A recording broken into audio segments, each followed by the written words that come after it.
Hello everyone, कैसे हो आप सभी लोग। द पॉलिटिकल मास्टर में आप सभी का स्वागत है। आशा करता हूं कि आप सभी लोग स्वस्थ होंगे और अपने एग्जाम की तैयारी में पूरी तरह से दोस्तों पूरे जोर शोर तरीके से लगे होंगे। जैसे कि आप सभी को पता है दोस्तों, आप सभी के जो एग्जाम होने वाले वो 26 अप्रैल से हैं, तो इसलिए द पॉलिटिकल मास्टर आप सभी के लिए दोस्तों इंपॉर्टेंट टॉपिक एक सीरीज लग रहा है, जिसको आप कर अपनी परीक्षा की तैयारी पूरी तरह से कर सकते हैं। और इसके अलावा दोस्तों आपको किसी प्रकार की किसी नोट्स की जरूरत नहीं है, कि बस आपको क्या करना है, कंप्लीट वीडियो देख लेना है। राइट, कंप्लीट वीडियो देखना, वीडियो को इसकी बिल्कुल भी नहीं करा। और इस एक ही वीडियो में दोस्तों इस पूरे चैप्टर को मैं क्लियर करने वाला हूं। और आज इस वीडियो में हम बात करने वाले हैं क्लास 12 के इतिहास के पार्ट नंबर 13, जिस चैप्टर का नाम है महात्मा गांधी और राष्ट्रीय आंदोलन। जी हाँ दोस्तों, महात्मा गांधी और राष्ट्रीय आंदोलन एक इंपॉर्टेंट चैप्टर आपके इतिहास है। और यहां से दोस्तों 8 नंबर के प्रश्न जो आपकी परीक्षा में पूछे जाने वाले हैं। तो प्लीज एंड तक देखिएगा। और आप सभी से एक छोटी सी रिक्वेस्ट गुजारिश है, अगर आप हमारे चैनल पर नए हैं और चैनल को अभी तक सब्सक्राइब नहीं किया तो चैनल को जरूर सब्सक्राइब कर लीजिए और बेल आइकन को प्रेस कर लीजिएगा। तो चलिए दोस्तों इस वीडियो की शुरुआत करते हैं। सबसे पहले जान लेते हैं कि महात्मा गांधी राष्ट्रीय आंदोलन। तो दोस्तों जैसा कि आप सभी को पता है कि चैप्टर का नाम ही महात्मा गांधी और राष्ट्रीय आंदोलन, यानी भारत के राष्ट्रीय आंदोलन में महात्मा गांधी का क्या योगदान रहा, इस वीडियो में हम इस चैप्टर में यही जानने वाले हैं। तो दोस्तों जैसे आप सभी को मैं बता दूं कि विश्व के जितने भी राष्ट्रवाद या राष्ट्रीय आंदोलन हुए हैं, उनमें किसी बहुत ही महत्वपूर्ण व्यक्ति का नाम लिया जाता है। फॉर एग्जाम्पल के लिए अगर हम इटली के राष्ट्रवाद की बात करें तो वहां गैरिबाल्डी का नाम लिया जाता है। अमेरिका की बात करें वहां पर जॉर्ज वॉशिंगटन का नाम लिया जाता है। ठीक है, वियतनाम की बात करें तो वहां हो ची मिन्ह का नाम लिया जाता है। ठीक वैसे ही अगर हम भारत की बात करें तो भारत के राष्ट्रवाद के प्रचार और प्रसार में जिसकी सबसे बड़ा या जिसका सबसे बड़ी भूमिका थी, जिसका सबसे बड़ा महत्व है, वह है हमारे राष्ट्रपिता महात्मा गांधी। जी हाँ, तो ये पूरा फेज, यानी जब महात्मा गांधी भारत आते हैं और उसके बाद 1947 तक पूरा फेज जो है गांधी एरा के नाम से जाना जाता है। और हम इस वीडियो में जानेंगे कि भाई महात्मा गांधी जब भारत में आते हैं उसके बाद किस तरह से उन्होंने राष्ट्रवाद की और ज्यादा मजबूती प्रदान की है। तो दोस्तों जैसे मैं आपसे बता दूं तो महात्मा गांधी महात्मा गांधी जनवरी 1915 में, जी हाँ 10 जनवरी 1915 को महात्मा गांधी भारत आते हैं। 2 दशक से, यानी पिछले 2 दशक से वो दक्षिण अफ्रीका में थे। 1893 से लेकर अभी तक वो दक्षिण अफ्रीका में थे और दक्षिण अफ्रीका से वो 2 दशक के बाद भारत लौटते हैं। और दक्षिण अफ्रीका में महात्मा गांधी वहां पर जो है काले और जो रंग भेद की नीति थी उसके खिलाफ, ब्रिटिश सरकार के खिलाफ, वो वहां पर अपने सत्याग्रह की शुरुआत कर रहे थे। या आप ये भी कह सकते हैं कि महात्मा गांधी ने जो अपने सत्याग्रह का जो सबसे पहला प्रयोग किया था वहां के दक्षिण अफ्रीका में किया था। और ये भी कहा जाता है, बहुत से इतिहासकार ये भी कहते हैं कि दक्षिण अफ्रीका ने महात्मा गांधी को महात्मा बनाया था। बहरहाल हम बात करते हैं कि 2 दशक बाद और ब्रिटिश सरकार की नीतियों को सफलतापूर्वक वहां पर उनको समाप्त करने के बाद, जो शासन था उसको समाप्त करने के बाद, आंदोलन को सफलतापूर्वक चलाने के बाद महात्मा गांधी 1915 में भारत में आते हैं। और भारत में आने के बाद महात्मा गांधी, यानी जब महात्मा गांधी भारत से गए थे तब भारत की स्थिति कुछ और थी, अब भारत की स्थिति कुछ और थी। महात्मा गांधी दक्षिण अफ्रीका से जनवरी 1915 में लौटते हैं और 1916 में, जी हाँ 1916 में BHU यानी बनारस हिंदू विश्वविद्यालय में महात्मा गांधी का भारत में आने के बाद पहला सार्वजनिक व्याख्यान होता है। जी हाँ, पहला सार्वजनिक व्याख्यान BHU में, बनारस हिंदू विश्वविद्यालय में होता है। और यहाँ पर जितने भी महानुभाव उपस्थित थे और जो महात्मा गांधी बातों को सुन रहे थे, तो महात्मा गांधी ने कहा कि ये यहाँ पर जो लोग बैठे हुए हैं, जो कुर्सी पर बैठे हुए, ये पूरे भारत को या पूरे असली भारत नहीं है। जो यहाँ पर लोग मौजूद हैं वो असली भारत नहीं है। असली भारत और कहीं है, क्योंकि वहां पर तमाम लोग धनाढ्य वर्ग थे, वकील थे, या बड़े बड़े कह सकते सरकारी आदमी या बाबू थे, जो सुविधा संपन्न वर्ग थे। बट महात्मा गांधी ने कहा कि यहाँ पर आप तो लोग उपस्थित, बट जिसको उपस्थित होना चाहिए वो उपस्थित नहीं, यानी असली भारत ये नहीं। उसी के बाद महात्मा गांधी ने भारत में आंदोलन करने की या लोगों को राष्ट्रवाद की भावना में जागरूक करने की शुरुआत करी। आज इससे पहले मैं आपको थोड़ा सा बता दूं कि इससे पहले दोस्तों भारत में 1905 से लेकर 1907 तक अगर बात करें तो भारत में जो है इसी प्रकार से देशी आंदोलन की शुरुआत, स्वदेशी आंदोलन की शुरुआत हो चुकी थी और कांग्रेस ने लोगों में राष्ट्रवाद की भावनाओं को मजबूत करने की शुरुआत कर दी थी। तो इस स्वदेशी आंदोलन में तमाम राजनेता भी जुड़ चुके थे। अब महात्मा गांधी जब भारत आते हैं तो वहां उन्होंने राष्ट्रवाद की प्रमुखता और लोगों तक पहुंचाने की कोशिश करी। और महात्मा गांधी ने तुरंत राष्ट्रवाद की भावना से देश में जो है आंदोलन करने की बात सोची। बट महात्मा गांधी के गुरु थे जिनका नाम है गोपाल कृष्ण गोखले, जी हाँ गोपाल कृष्ण, ठीक है, गोखले द्वारा महात्मा गांधी से कहा गया कि ठीक है, जब भारत से बाहर गए थे, आप अफ्रीका गए थे, तब भारत की स्थिति कुछ और थी। अब जब 2 दशक बीत जाने के बाद जब भारत आए तो आज की भारत कुछ और है।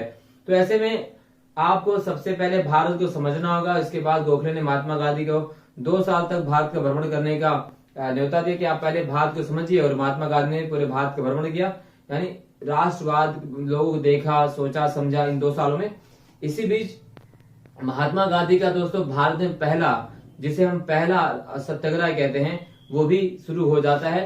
तो इंपॉर्टेंट टॉपिक है, इसको बस दोस्तों मैं आपको जो बता रहा हूँ, बस आपको ध्यान से पूरी इस वीडियो को सुनना है और कॉपी पे नोट करते जाना है। इस वीडियो के समाप्ति के बाद दोस्तों मैं आपको इस चैप्टर के जितने भी इंपॉर्टेंट क्वेश्चन है वो सारे बताने वाला हूँ। तो प्लीज इसको आप बस ध्यान से समझिए कि इसकी बिल्कुल भी ना करें।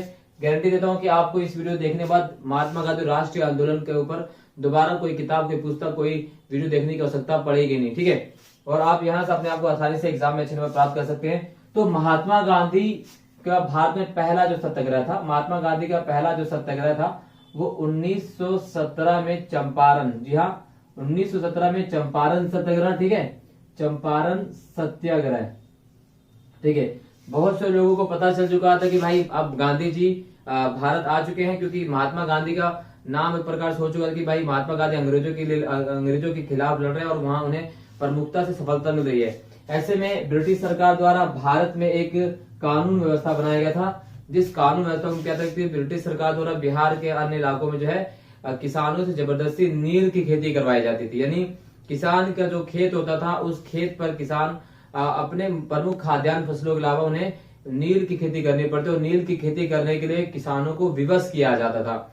और इसी वजह से किसान बहुत ज्यादा तंग आ चुके थे ब्रिटिश सरकार से, उनके रवैये से, और उन्होंने महात्मा गांधी बुलाया। यानी जो चंपारण में जो किसान महात्मा गांधी से मिलने के लिए आए, वो किस व्यवस्था से तृप्त थे? वो 3 कठिया पद्धति से।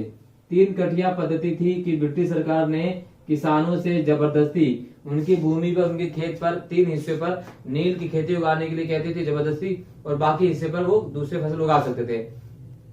ऐसा होता था कि नील की खेती करते समय या नील की खेती करने पर अन्य फसलों का उत्पादन नहीं हो पाता था, या क्योंकि नील की खेती के बाद जो है भूमि की जो उपजाऊ क्षमता होती थी वो पूरी तरह से समाप्त हो जाती थी और अन्य कोई फसल उत्पादन हो नहीं पाता था। और इसी का विरोध करने के लिए पटना के किसानों ने, चंपारण के किसानों ने महात्मा गांधी का आह्वान किया, और महात्मा गांधी किसानों की बात रखने के लिए चंपारण पटना पहुंच जाते हैं। और वहां पर उन्होंने ब्रिटिश सरकार के इस 3 कटिया पद्धति की नीति के खिलाफ, जो नील की खेती की जाती थी उस पद्धति के खिलाफ, वहां पर उन्होंने अपना पहला सत्याग्रह किया, ठीक है। चंपारण में उन्होंने अपना पहला सत्याग्रह किया, और ये महात्मा गांधी का भारत में पहला सत्याग्रह था। जी हाँ, महात्मा गांधी का भारत में पहला सत्याग्रह था, और महात्मा गांधी ने चंपारण सत्याग्रह में अपने अहिंसात्मक प्रदर्शन और सत्याग्रह के माध्यम से ब्रिटिश सरकार को ये बात मनवा ले कि भाई किसान जो है ये नील की खेती नहीं करेंगे, वो थोड़े से करेंगे बट अधिकतर वो अपने फसल उत्पादन कर सकते हैं।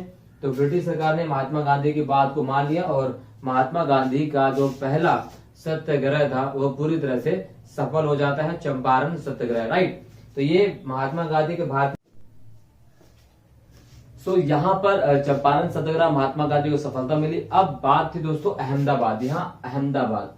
अब महात्मा गांधी को पता चला कि भाई अहमदाबाद में जो मिल मालिक हैं, जो अहमदाबाद में मिल मालिक हैं, वो मजदूरों को प्लेग बोनस में कटौती कर रहे हैं।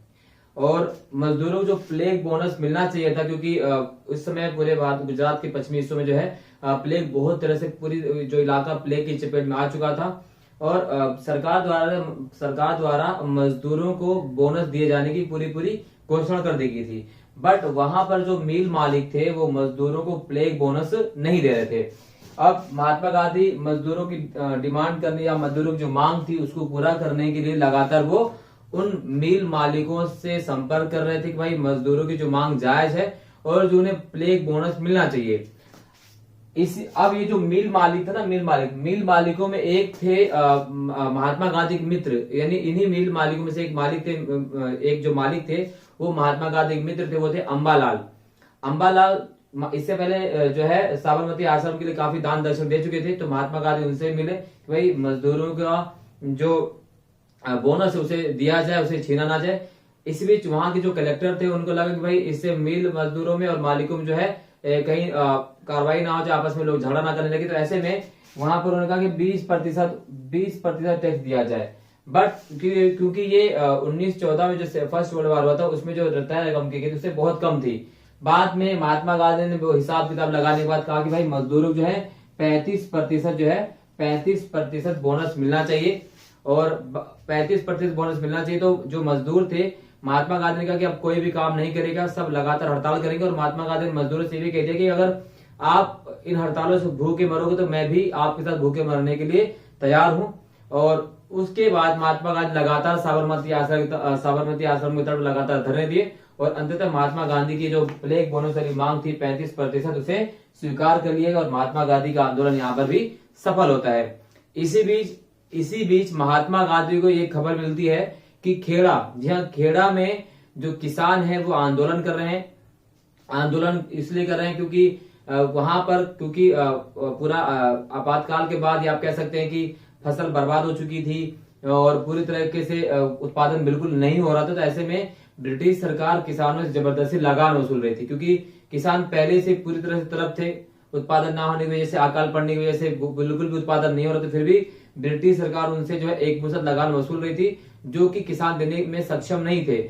और बाद में वहां पर महात्मा गांधी जाते हैं और कहते हैं भाई कि जब वो उत्पादन करने में सक्षम नहीं तो किस बात का लगान और किस बात की देनदारी बनती है। बट ब्रिटिश सरकार ये बात मानने को तैयार नहीं थी, और महात्मा गांधी ने इसके लिए किसानों के साथ लगातार अनशन किए। और अंततः जब महात्मा गांधी लगातार आंदोलन कर रहे थे, और महात्मा गांधी ने यहाँ पर एक बात भी कही थी कि ये जो किसानों की जो लगान वसूला जा रहा था उसमें महात्मा गांधी की आप कहते मुलाकात होती है वल्लभ भाई पटेल से, जो एक वल्लभ भाई पटेल और इंदु याग्निक, वल्लभ भाई पटेल और इंदु याग्निक दो उसमें युवा वकील थे जिन्होंने इस आंदोलन में महात्मा गांधी का साथ दिया था।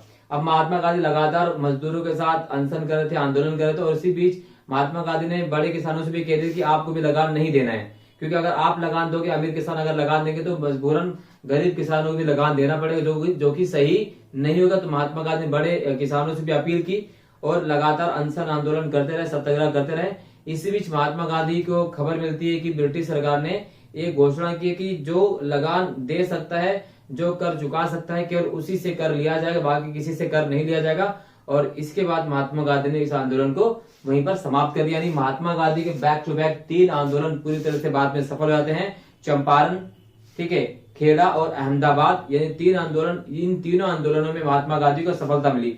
और दोस्तों जो 3 आंदोलन थे, इस आंदोलन ने महात्मा गांधी को पूरे भारत के बारे में जानने का भी पूरी तरह से एक प्रकार से मौका दे दिया, क्योंकि महात्मा गांधी जिस भारत के बारे में जानना चाहते थे उस 3 आंदोलनों में उन्हें पूरी तरह से समझ में आ चुका था कि भाई भारत में लोगों की स्थिति कैसी है, ब्रिटिश सरकार किस प्रकार से भारतीयों के साथ लगातार दबाव बना रही है, उनके साथ भेदभाव कर रही है। और लोगों को भी महात्मा गांधी के बारे में जानकर या उनके बारे में लोगों को जानकारी मिलने लगी, भाई महात्मा जी हमारे लिए एक देवता के समान है, क्योंकि किसान उन्हें महात्मा गांधी बाबा के नाम से पुकारते। इसी बीच महात्मा गांधी कई किंवदंतियां, कई किस्से, कई चमत्कार की शक्तियां पूरे भारत में मशहूर होने लगी। यानी इन तीनों सत्याग्रह के बाद, चंपारण, अहमदाबाद और खेड़ा, इन तीनों सत्याग्रह के बाद पूरी तरीके से महात्मा गांधी भारतीय राष्ट्रीय आंदोलन में सक्रिय हो चुके थे।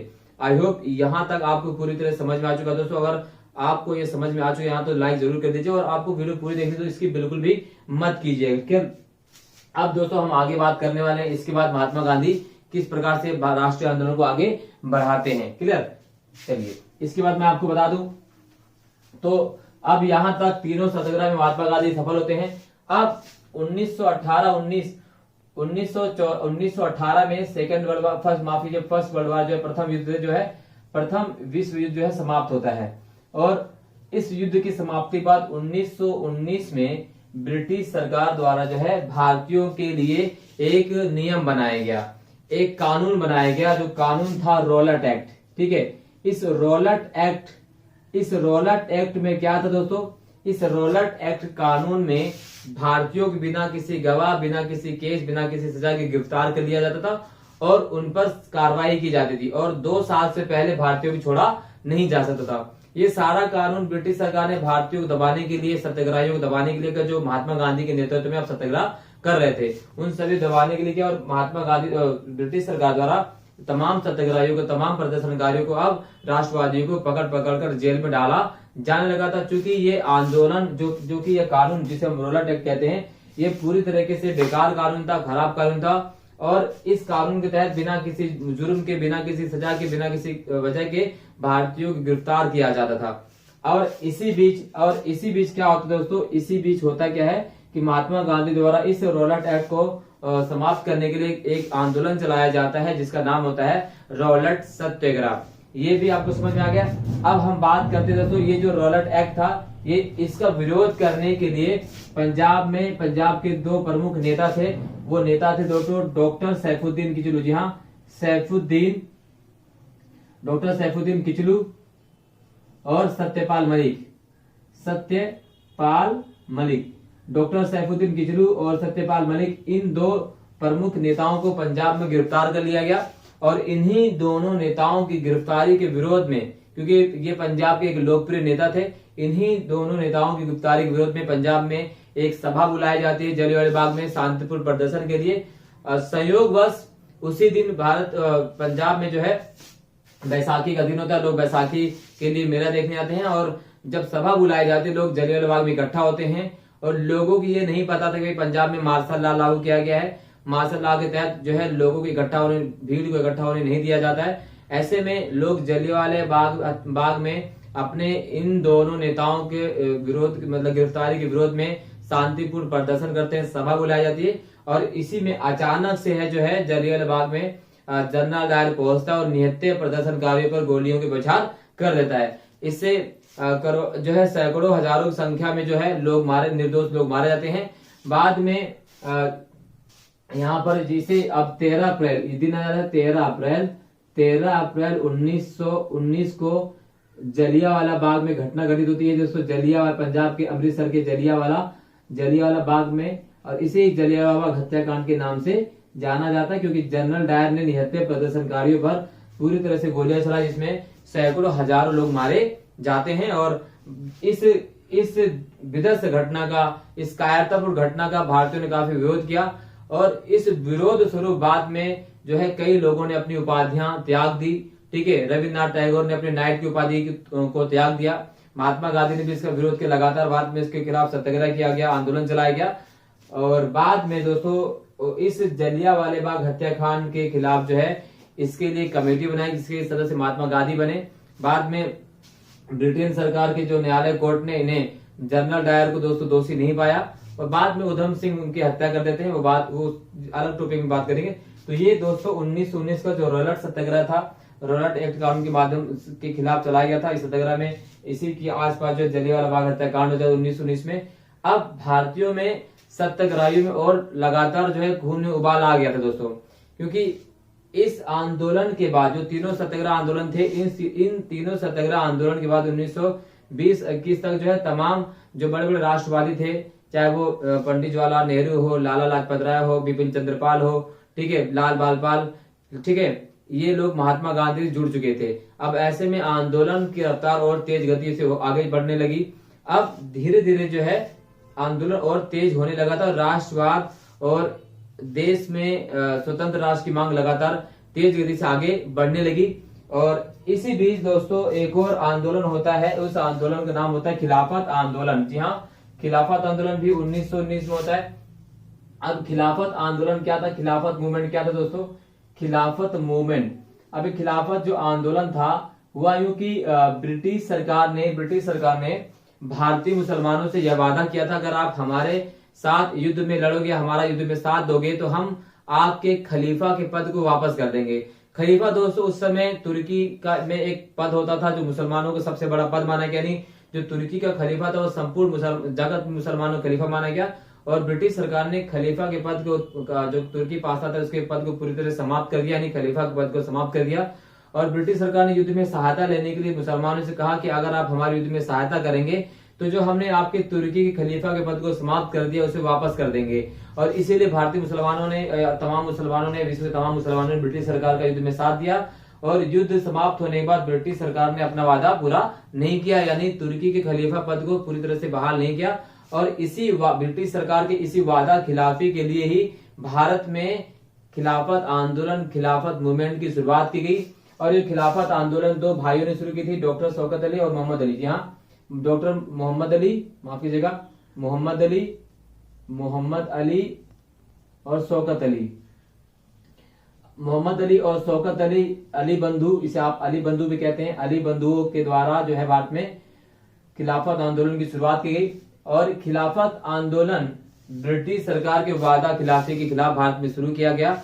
और ऐसे में होता है क्या है कि अब ये ब्रिटिश सरकार के खिलाफ आंदोलन चल रहा था, और इस खिलाफत आंदोलन को गांधी जी ने, कह सकते हैं कि भाई अब एक ऐसा मौका ढूंढा उन्होंने कि उनको, महात्मा गांधी को एक ऐसा मौका मिला कि भाई अब इस युद्ध में दोबारा से भारत और जो हिंदू मुसलमान एक साथ ब्रिटिश सरकार के खिलाफ युद्ध में भाग लेंगे। और महात्मा गांधी जो है आंदोलन में शामिल होते हैं। और ये जो खिलाफत मूवमेंट होता है आगे बढ़ता चला जाता है, अंग्रेजों की खिलाफत होती है। इसी बीच महात्मा गांधी द्वारा 1920 में असहयोग आंदोलन की शुरुआत कर दी जाती है। किसकी शुरुआत? असहयोग आंदोलन की। जी हाँ, असहयोग आंदोलन की शुरुआत हो जाती है भारत में। इस आंदोलन के साथ 1920 में असहयोग आंदोलन की शुरुआत, यानी अब हम असहयोग आंदोलन की बात करने वाले। खिलाफत आंदोलन क्या था आपको समझ में आ चुका है, अब बात करते हैं असहयोग आंदोलन।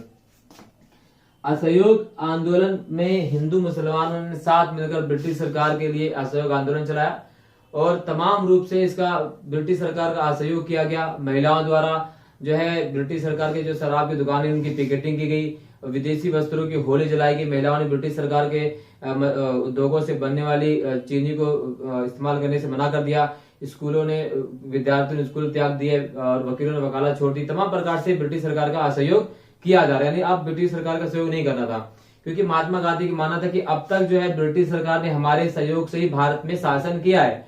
क्या है कि अब तक ब्रिटिश सरकार ने हमारे सहयोग से ही भारत का शासन किया है।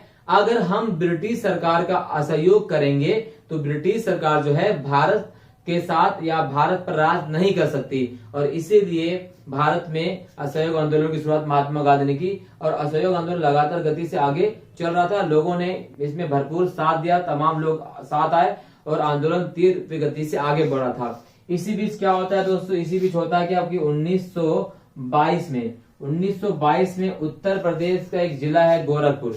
उत्तर प्रदेश का एक जिला है गोरखपुर, और गोरखपुर में एक स्थान है चौरा चौरी। और वहां पर गुस्साई भीड़ ने, आंदोलनकारियों ने चौरा चौरी में एक थाने को आग लगा दी। और उस थाने में तमाम पुलिसकर्मी मौत के आगोश में समा जाते हैं या उनका देहांत, वो मर जाते हैं। और महात्मा गांधी ने इसी चौरा चौरी हत्याकांड के बाद असहयोग आंदोलन को वापस बुलाने का निर्णय ले लिया। हालांकि महात्मा गांधी का कहना था कि भारतीयों में अभी हिंसात्मक आंदोलन का सही से पाठ नहीं पड़ा, क्योंकि उन्हें अहिंसा को अभी समझना है। तो इसलिए महात्मा गांधी कहना कि मेरा आंदोलन वो बिल्कुल शांतिप्रिय होना चाहिए, अहिंसा उसमें लेस मात्र की अहिंसा नहीं होनी चाहिए। क्योंकि महात्मा गांधी ने इस आंदोलन को वापस लिया, इसके पीछे जो सबसे बड़ा रीजन ये था कि भाई महात्मा गांधी अहिंसावादी थे। और उनको इससे पहले उन्होंने तमाम इतिहास में देखा था कि किस प्रकार से अगर हमने हिंसा के दम पर अगर राष्ट्र को जीत मिली तो दोबारा से कब्जा कर लिया गया, चाहे वो रूसी हो चाहे फ्रांसीसी क्रांति हो। इस तरह से आगे लोग बढ़ते चले जाते हैं। अब इसी बीच में क्या होता है कि अचानक स्थिति और बदल जाती है, और आगे हम बात करते हैं। इससे स्थिति आगे बढ़ती है और महात्मा गांधी ने असहयोग आंदोलन को वापस ले लिया। हालांकि महात्मा गांधी की इस आंदोलन वापसी का बहुत से लोगों द्वारा इसका विरोध किया गया। जैसे कुछ जो हमारे राष्ट्रवादी थे, चाहे वो मोतीलाल नेहरू चाहे सुभाष चंद्र बोस, ने इनका विरोध किया। उन्होंने कहा कि कन्याकुमारी के एक स्थान पर हो रही घटना का खामियाजा जम्मू कश्मीर के लोग क्यों भुगते। तमाम बातें हुई और भी लोग, सुभाष चंद्र बोस बोल रहे थे कि भाई अभी हमारे अंदर लोगों के अंदर जो है आंदोलन की तीव्रता बहुत बढ़ चुकी थी और लोग पूरे अपने जोश में थे। ऐसे में आंदोलन को बीच रास्ते में रोकना सही साबित नहीं होगा। बहरहाल महात्मा गांधी ने हिंसा के बाद जो है आंदोलन को वहीं पर समाप्त कर दिया। और इसी बीच जो है 1924 में महात्मा गांधी को गिरफ्तार कर लिया जाता है। सॉरी माफ कीजिए, 1922 में महात्मा गांधी को गिरफ्तार कर लिया जाता है। उसके बाद 1924 में महात्मा गांधी जो है जेल से रिहा होते हैं। और इसके बाद महात्मा गांधी जेल से रिहा होने के बाद जो है स्वदेशी आंदोलन, चरखे राष्ट्रवाद के प्रतीक रूप में जो है अपने प्रमुख रूप से देखे। अब लोगों के मन में देशी आंदोलन या स्वदेशी आंदोलन का पाठ पढ़ाया गया। लोगों ने मशीनीकरण के खिलाफ महात्मा गांधी ने लोगों को तैयार किया। चरखे को बाद में महात्मा गांधी राष्ट्रवाद का प्रतीक बना। सूत कातने लोगों में प्रचार प्रसार करने का महात्मा गांधी लगातार करने लगे। ठीक है, तो ये 1924 तक का सारा डेटा यहाँ तक दोस्तों हो चुका है। इसके अगला पार्ट दोस्तों हम करेंगे एक छोटे से ब्रेक के बाद।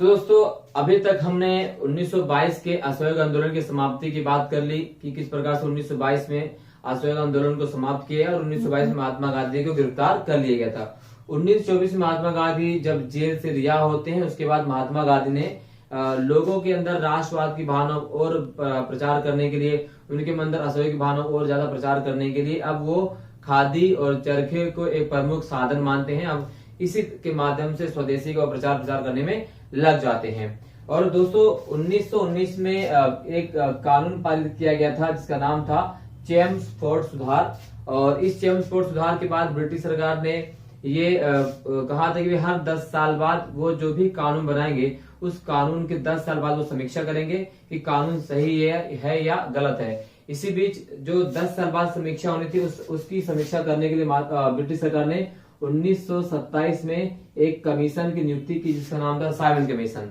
और ये जो साइमन कमीशन था उसका काम था कि उपनिवेशों में जो भी कानूनी गतिविधियां हैं उसकी जानकारी प्राप्त करना, उसकी देख रेख करना कि कौन सी नीति अच्छी बनाएगी, कौन सी नीति खराब बनाएगी। तो जो कमीशन को नियुक्ति 1929 में होनी थी उसको ब्रिटिश सरकार ने 1927 में बना दिया। और ये कमीशन जो जिसका नाम है साइमन कमीशन, और इस कमीशन की अध्यक्षता सर साइमन कर रहे थे और उसी साइमन के नाम पर ही इस कमीशन का नाम साइमन कमीशन रखा गया, जो 1928 में भारत आता है। और 1928 में जब साइमन कमीशन मुंबई पहुंचता है तो उसका पूरे जोर शोर तरीके से विरोध किया जाता है और साइमन गो बैक के नारे लगते हैं। और साइमन कमीशन का विरोध क्यों किया जाता है? क्योंकि इस कमीशन में कोई भी सदस्य भारतीय नहीं था। आने वाले पार्ट में हम सारी चर्चा करने वाले दोस्तों कि इसका और विरोध क्यों किया। अभी आपको जानना चाहिए कि इस कमीशन के विरोध क्यों किया, क्योंकि इस कमीशन में कोई भी सदस्य भारतीय नहीं था, सभी सदस्य गोरे थे यानी अंग्रेज थे।